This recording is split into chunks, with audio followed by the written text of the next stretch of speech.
Welcome back नाजरीन, शौर Ramzan programme शौर दीन का segment आप देख रहे हैं। और नाजरीन किराम, हमारे साथ तशरीफ़ फरमा है मोहतरम कारी अल्लामा लियाकत अली ज़ाहिद साहिब और हकीम अकबर अली ख़ान साहिब। इनसे हमने बड़े बेहतरीन किस्म के सवालात के जवाबात हासिल किए हैं। नाजरीन किराम, माह रमज़ान मुबारक के रोज़ों की जो बरक़ात हैं, जो रहमतें हैं, अल्लाह रब्बुल आलमीन की जानिब से जो अनवार व तजल्लियात का नुज़ूल होता है, ये माह मुक़द्दस हम अपने ऊपर महसूस कर रहे हैं कि एक बहुत बड़ी रहमत है। और जैसे ही माह रमज़ान मुबारक की आमद का कल ऐलान हुआ, उसी वक्त से लेकर अब तक एक अजीब किस्म की कैफियत का समा है और हम महसूस कर रहे हैं कि बाकायदा तौर पर अल्लाह रब्बुल आलमीन की रहमतों का नुज़ूल हो रहा है। तो नाज़रीन इकराम, हम फ़िक़ही सवालात कर रहे थे, बहुत सारे ऐसे सवालात किए। एक और सवाल, हमारे अक्सर स्टूडेंट्स जो हैं, अक्सर इदारों में उनके इम्तिहानात होते हैं और वो रोज़ा इसलिए छोड़ देते हैं कि हमें सफ़र की दिक्कत बर्दाश्त करना पड़ेगी। बाज़ औक़ात दूर दराज कहीं जाकर सेंटर बनता है तो वहाँ जाकर पेपर देना होते हैं। कई दफ़ा तो शहर से बाहर भी जाना होता है, किसी और यूनिवर्सिटी में जाकर देने होते हैं या अपने शहर में ही हों। तो अक्सर स्टूडेंट्स जो हैं, तलबा जो हैं, वो इस वजह से रोज़ा छोड़ देते हैं कि हम पेपर की मुश्किल से बच जाएँ, इस सऊबत से बच जाएँ और आसानी के साथ पेपर में बैठकर अपने पर्चे को हल कर लें। तो मैं हज़रत से ये सवाल करना चाहूँगा, क्या इस सूरत में रोज़ा छोड़ने की इजाज़त है कि बच्चा इम्तिहान देने के लिए रोज़ा छोड़ दे? बिस्मिल्लाहिर्रहमानिर्रहीम। आपने सवाल किया है, इसके दो पहलू हैं जी। एक पहलू ये कि आपने ये सवाल किया है कि सफ़र पर जाकर दूर दराज में जी पेपर देना होता है, तो उस सूरत में तो सफ़र की मद में आकर रोज़ा छोड़ सकता है। सही, उसकी कज़ा है, यानी सफ़र को बुनियाद बनाकर, सफ़र को बुनियाद बनाकर वो रोज़ा छोड़ सकता है, ना कि पेपर को बुनियाद बनाकर छोड़ सकता है। सही। नंबर दो, जब वो सफ़र की हदूद में रहकर पेपर देना है तो फिर वही हदीस पाक का सहारा लेना पड़ेगा कि ढाल है। सही, वही हदीस पाक का सहारा लेना पड़ेगा कि मेरे अल्लाह अपने बंदे के लिए आसमान के दरवाजे खोल देता है, जन्नत के दरवाजे खोल देता है, जहन्नम के दरवाजे बंद कर देता है, तो शैतान को जकड़ देता है। तो शैतान ने तो बुलाना था, वो तो जकड़ा गया। जन्नत के हुसूल के लिए हमने सब कुछ हासिल करना था, उसके दरवाजे खुले हैं। तो बच्चों को ये सोच कर रोज़ा नहीं छोड़ना चाहिए कि ये रोज़ा रखेंगे तो पेपर में लिखने में बैठने में तंगी महसूस होगी। नहीं, बल्कि तंगी नहीं, इसमें और ज़्यादा रब की रहमतों का शुमार हो जाएगा, साथ इसके नुज़ूल हो जाएगा, उसमें बरक़ात का नुज़ूल हो जाएगा। उसमें उसके दिल में अल्लाह का ख़ास एक नूर पैदा होगा। चूँकि रोज़ा नूर है, जब रोज़े की हालत में जो जो करते जाएंगे वो नूर की सूरत में अच्छा बनकर अल्लाह के हुजूर भी। रोज़े की हालत में अगर बंदा सो जाता है तो वो भी इबादत में, तो अगर इंसान मुशक्क़त बर्दाश्त करता हूँ कि बात यह है कि रोज़ा एक ऐसी इबादत है, बाकी नमाज पढ़ने से सवाब होता है। सही। तो रोज़ा एक ऐसी इबादत है, आप रोज़ा रखकर सही करके सो जाएं, आप सो रहे हैं, आपके नामा माल में फरिश्ते ने क्या लिख रहे हैं। सुभान अल्लाह। आप सफ़र पे हैं या बैठे हैं, कुछ भी ना करें तो रोज़ा बज़ाते खुद ही की इबादत है। बेशक। आप इबादत में मसरूफ़ हैं, सोयो फिर भी है, जाग रहे फिर भी है, सफ़र पे फिर भी है, कहीं भी आ जाए काम कर रहे फिर भी इबादत है।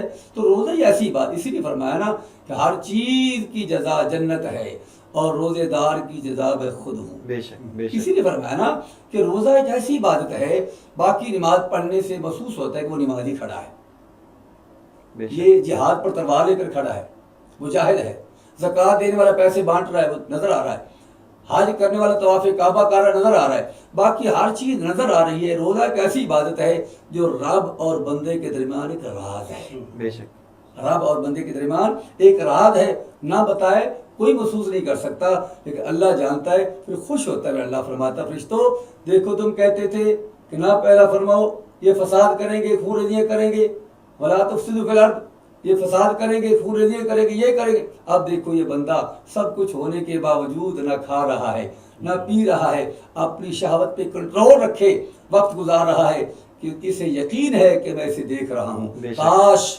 रमज़ान शरीफ के हवाले से शौर दीन के प्रोग्राम में मेरी हाज़िरी का मकसद ये भी है कि काश हमें रमज़ान शरीफ की लज्जात पूरे साल महसूस होती रहें। अगर रोज़े की हालत में देख रहा है तो गैर रमज़ान में बग़ैर रोज़े की भी अल्लाह देख रहा है। और जब इंसान इस जुमले पे हर वक्त कड़ी नज़र रखता है कि मेरा अल्लाह मुझे देख रहा है, تو پھر یار نہ یہ جھوٹ بول سکتا ہے، نہ کسی سے فراڈ کر سکتا ہے، نہ دغا بازی کر سکتا ہے، نہ کسی کا حق کھا سکتا ہے. اس کے ذہن میں یہ نقش ہو چکا ہے کہ میرا اللہ مجھے دیکھ رہا ہے. تو ہے بھی ایسے وَإِذَا سَأَلَكَ عِبَادِي أَنِّي فَإِنِّي قَرِيبٌ أُجِيبُ دَعْوَةَ الدَّاعِ إِذَا دَعَانِ فَلْيَسْتَجِيبُوا لِي وَلْيُؤْمِنُوا بِي لَعَلَّهُمْ يَرْشُدُونَ. محبوب پیارے فرما دیجئے جب میرے بندے میرے متعلق پوچھتے ہیں فَإِنِّي قَرِيبٌ، صحیح، میں بالکل قریب ہوں. بے شک. جب وہ پکارتے ہیں اذا دعان، میں ان کی پکار سنتا ہوں، اور اسی وقت ان کی پکار پر آپ حیران ہو جائیں گے میرا رب اتنا کریم ہے. آپ نے جملہ کہا تھا کہ ماں اپنے بچے سے محبت کرتی ہے، اللہ کتنی محبت فرماتا ہے، 70 ماؤں سے زیادہ محبت فرماتا ہے. اس کا انداز کیا ہے وہ آپ کے سامنے پیش کرنا چاہتا ہوں. جب انسان سوئے رہا تھا ایک مرتبہ کہے اللہ، میرا اللہ 70 بار پوچھتا ہے، سبحان اللہ. اسے پتہ ہی نہیں ہے میں کیا پکار رہا ہوں. وہ سوئے، اس کی زبان پہ اللہ ایک مرتبہ آیا، اللہ 70 بار پوچھتا ہے لبیک یا عبدی، لبیک یا عبدی، لبیک یا عبدی. میرے بندے مجھے پکار کر پھر سو گیا، کچھ مانگ. اور یہ وہ مقدس مہینہ ہے. عزیزان گرامی قدر ناظرین کرام، میں یہ بھی عرض کروں کہ یہ وہ مقدس مہینہ ہے جس کا ایک ایک لمحہ رحمتوں سے بھرپور ہے. باقی پورے سال میں پورے 11 ماہ میں وہ رحمتیں نہیں ہوتی جتنی رحمتیں اس ماہ مقدس میں ہوتی ہیں. ہم نے اس کو ضائع نہیں کرنا. اور پھر بڑی بات میں آپ کے سامنے پیش کرنے لگا ہوں، وہ یہ ہے کہ یہ اللہ کا مہمان ہے. بے شک بے شک، یہ اللہ کا مہمان ہے.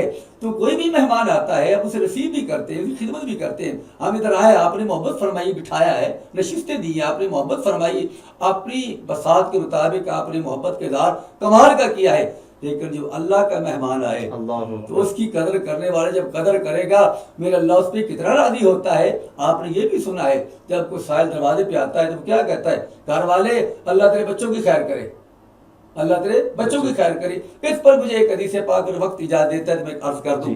نبی کریم علیہ السلام کے حضور اور بیت اللہ شریف کے حضور ایک عاشق کا مزاج تھوڑا الگ تھلگ ہوتا ہے. بے شک، عاشق کا مزاج الگ تھلگ ہوتا ہے.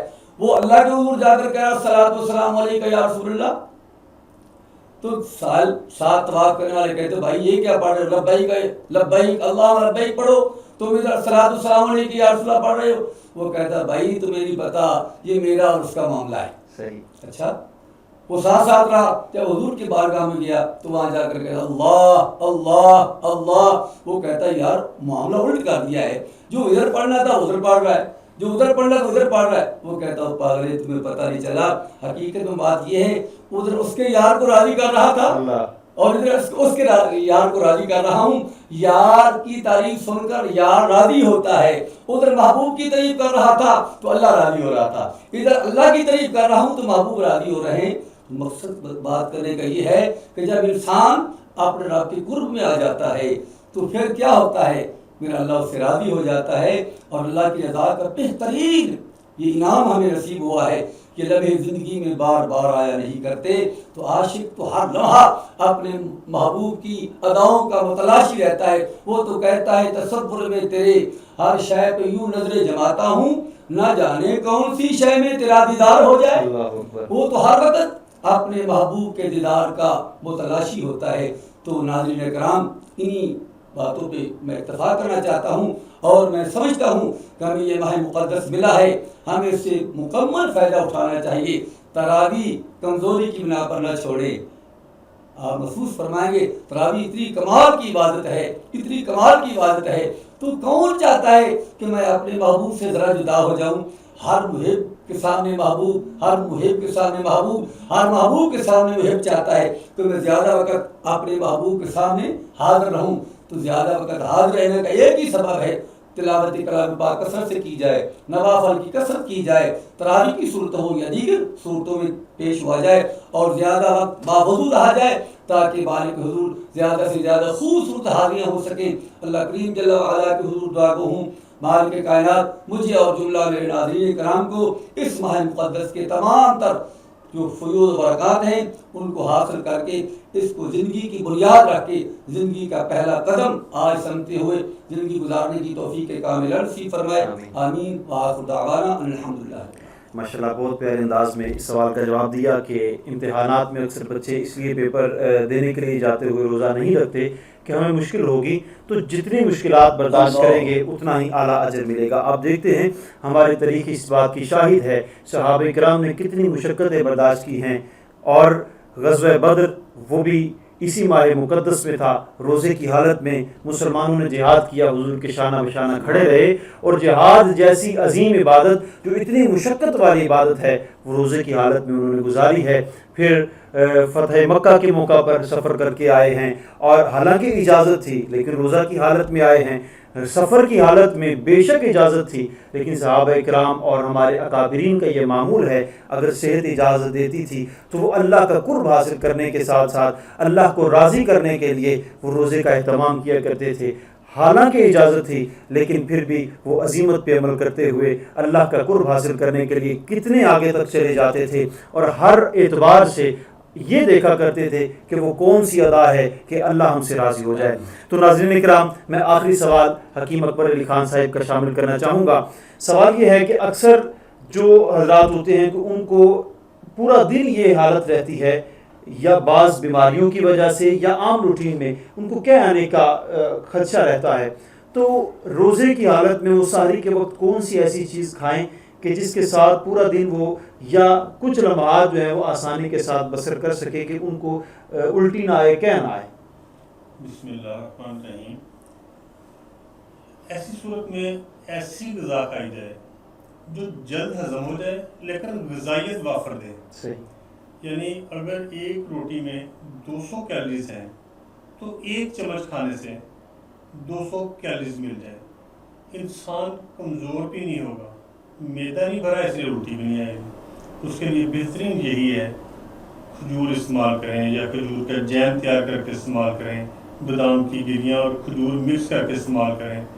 इंशाअल्लाह ताला अल्लाह के हुक्म से मैदा भी ठीक रहेगा, उल्टी भी नहीं आएगी, क्या भी नहीं आएगी, और इंसान कमज़ोरी भी नहीं महसूस करेगा। सही, माशाल्लाह बड़े बेहतरीन अंदाज में मेरे दोनों स्कॉलर्स ने बहुत अच्छे अंदाज में हमें गाइड किया है कि माह रमज़ान मुबारक को रूहानी एतबार से हमने किस अंदाज में गुजारना है, या तिबी एतबार से बीमारियों से महफूज रहते हुए हमने कैसे माह रमज़ान मुबारक के सहर व अफ्तार और शब व रोज़ गुजारने हैं। तो नाज़रीन किराम, माह रमज़ान मुबारक की बहारें आप सबको देखना नसीब हो, माह रमज़ान मुबारक की कदर करना, इबादत करके अल्लाह को राज़ी करना नसीब हो। इसी दुआ के साथ हम आपसे इजाज़त चाहते हैं कि कल का आने वाला प्रोग्राम भी आप हमें हमारा ज़रूर देखेंगे। अल्लाह आपका और मेरा हामी नासिर हो। वस्सलामु अलैकुम व रहमतुल्लाहि व बरकातुहू।